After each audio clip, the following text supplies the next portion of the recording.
es un punto de partida. Bueno, Julio Picabea, muchas gracias por tu tiempo para el programa. Gracias, Pedro, por la invitación. Julio, de pronto la información le puede resultar algo confusa a la gente cuando está separada. El gobierno y la UNICEF dice bajó la pobreza en la Argentina, la Universidad Católica Argentina dice hay tantos millones de niños que tienen inseguridad alimentaria. Entonces uno se plantea, ¿bajó o no la pobreza? ¿Estamos o no mejor con Milei en esa situación? Bueno, creo que hay que distinguir dos cosas ahí.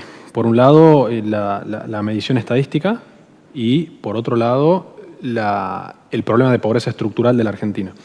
En términos estadísticos y de acuerdo a la forma y a la metodología en que mide pobreza el INDEC, la pobreza viene disminuyendo y está íntimamente vinculado esto a la desaceleración de los precios, a la disminución, a la baja de la inflación, que es algo que venimos observando desde enero del 2024 en adelante. La inflación viene bajando sostenidamente desde esa fecha hasta la actualidad. Y eso lo que ha hecho es que las dos líneas de medición que establece el INDEC, que son la canasta básica total y la canasta básica alimentaria, una para pobreza y la otra para indigencia, comiencen a desacelerar su ritmo de aumento. Y en sentido contrario, los ingresos de los hogares han aumentado levemente por encima de la inflación. Entonces, cuando cruzás los ingresos de hogares con las canastas, te da que hay un grupo de familias o un grupo de hogares que comienza a superar el umbral de pobreza, que sale de la situación de pobreza. Pero, como te dije al principio, esto tiene que ver con una cuestión metodológica. Si hay una mejora de una disminución de la pobreza medida según los ingresos de los hogares.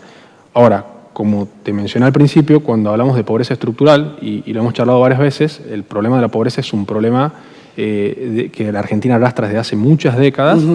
Bueno, ahí la cuestión ya se vuelve un poco más compleja porque Argentina tiene un 30% de su población, un 30% del tejido social de la Argentina vive en situación de pobreza y padece múltiples carencias que tienen que ver con déficit en el acceso a la educación, a los servicios básicos, a la infraestructura, al hábitat y otras cuestiones que hacen a un problema de pobreza estructural y que va a llevar mucho tiempo poder solucionar y que depende de, y como digo siempre, ahí es central la política pública y el Estado. Por eso siempre hablo yo de la idea de un gran plan Marshall criollo para el abordaje de la pobreza estructural. Bien, lo que vos decís entonces está, que lo hemos conversado en varias oportunidades, la pobreza por ingresos ya mejoró, te dan bien las estadísticas, pero en la pobreza estructural la situación no cambió. ¿Cuánto es el núcleo de pobreza estructural de la Argentina en las últimas décadas?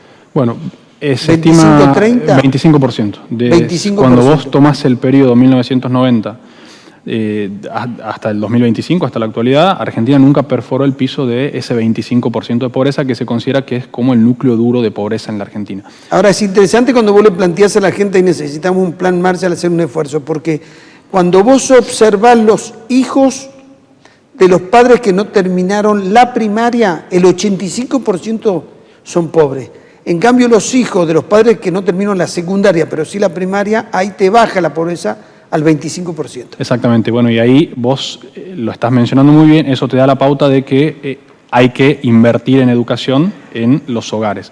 Cuando yo hablo de un gran plan Marshall criollo para la pobreza, haciendo una analogía con el plan Marshall que Estados Unidos llevó adelante para la reconstrucción de Europa, para la recuperación de Europa post Segunda Guerra Mundial, yo hablo de un plan Marshall criollo que tiene que la idea es, o que implica una gran intervención pública por parte del Estado a través de políticas públicas sólidas y sostenidas en el tiempo. Y donde se trabaje la política educativa, se invierta en educación, sobre todo en los sectores más vulnerables, donde se invierte en salud, en la atención primaria de la salud, donde haya una inversión fuerte en la mejora cualitativa de la vivienda, que es un gran problema de la Argentina, donde se invierte en seguridad en los barrios. Es decir, un gran plan de inversiones públicas que permita justamente ir abordando el problema de pobreza estructural y de manera sostenida en el tiempo. Ahora, Julio, la pregunta es la siguiente. ¿Y la asignación universal por hijo que está atada a la escolaridad, ayudó en algo? La asignación universal por hijo, chequeaba los números hace algunos días atrás, la asignación universal por hijo cuando vos comparas 2024 con 2025 mejoró en términos reales, es decir, la transferencia monetaria que el Estado realiza al hogar en situación de pobreza estuvo por encima de la inflación.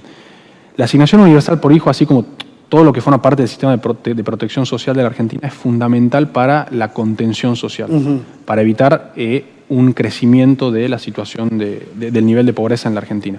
El sistema de protección social funciona bien. Lo que hay que pensar, y este es el gran desafío de la política argentina, es cómo evitar una próxima generación de pobreza estructural. Cómo sacar a los niños que hoy viven en hogares pobres, cómo cambiarle la trayectoria de vida. Y para eso, o sea, cómo interrumpir el círculo de la pobreza. Exactamente. Lo decís con claridad. A ver, son familias que necesitan una vivienda digna, saneamiento, que los chicos puedan ir al colegio, incorporar conocimiento y después que puedan salir, obviamente tengan una cobertura social, puedan salir al mercado laboral pero encuentren trabajo. Sí, y ahí hay dos cuestiones. Por un lado, entender que la mejora del ciclo económico no es suficiente para que estos hogares y estas familias que viven en situación de pobreza puedan revertir su trayectoria. Vos decís que los impacta muy poco por la realidad con la que viven. La mejora de la macroeconomía es una condición necesaria, pero no es suficiente. Cuando vos te comenzás a acercar al piso de pobreza estructural, se necesita de otro tipo de intervenciones de política pública. Bien. Y hay como tres grandes elementos contenedores de la situación social y que son fundamentales para generar la mejora de oportunidades de niños y jóvenes. ¿Cuáles son?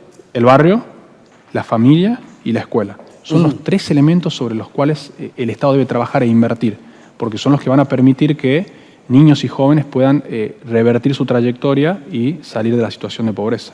Ahora, ahí tenés un punto que es delicado, el tema de la familia. Hay muchas familias monoparentales donde los chicos también sufren la imposibilidad de salir de la pobreza. Sí, hoy lo que vos tenés son estos tres elementos que te menciono, barrio, familia y escuela. Cuando vas a los grandes conurbanos a los conurbanos de las grandes ciudades, son los tres elementos que muestran una gran debilidad. Esa idea de la movilidad social ascendente, que fue un valor histórico de la Argentina en el siglo XX, la idea de que a partir de la educación y del trabajo, las generaciones que sucedieron a los inmigrantes del 1900, hijos y nietos, pudieron mejorar su posición social, bueno, eso hoy aplica para un sector de la sociedad argentina, pero para otro no. Cuando vos indagás y profundizás en el estudio de la situación de niños y jóvenes en el AMBA, por ejemplo, o en los conurbanos de las ciudades del norte argentino, te encontrás con que el 50% de los jóvenes considera que no tiene un futuro exitoso posible. Ya perdió la esperanza en su propio futuro, y eso está estudiado, y hay un estudio muy interesante de Fundar que hizo Rodrigo Sarázaga hace algún tiempo atrás, donde muestra cómo un 50% de los jóvenes ya se autopercibe sin futuro posible, como que no van a lograr cambiar su trayectoria de vida, no hay forma de que salgan de la situación que padecen.